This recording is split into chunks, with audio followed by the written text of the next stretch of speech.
In this tutorial, we will describe the conditions and the products of thermal cracking. So we will be working on the third learning objective of this section. The name of the process is thermal cracking, and the word thermal is related to heat. So you have to expect that high temperatures will be used in this process. This chemical process involves heating alkanes to a high temperature, which is between 700 and 1200 Kelvin, and under high pressure also, which is up to 7000 kilopascal. Let's examine the process of thermal cracking. A carbon-carbon bond will break in such a way that one electron from the pair in the covalent bond goes to each carbon atom. So this is an alkane. R and R prime may represent one carbon atom or a chain of carbon atoms.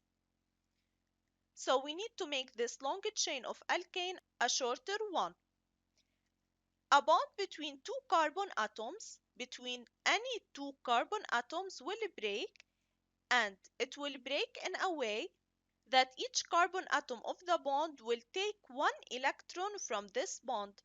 So we know that a chemical bond is a pair of electrons. So we have two electrons. Each atom of the two carbon atoms will take one electron.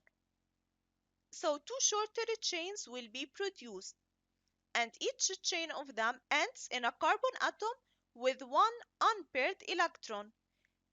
Does this make you remember anything? Yes, free radicals. So these fragments or shorter chains are called free radicals.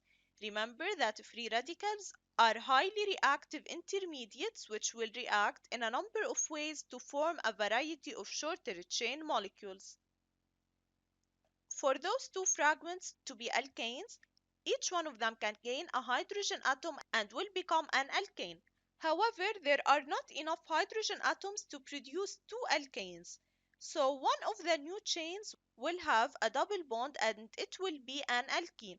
So in this case, this free radical lost one hydrogen atom, this one for example, and it formed a double bond with this carbon atom. So it's now an alkene.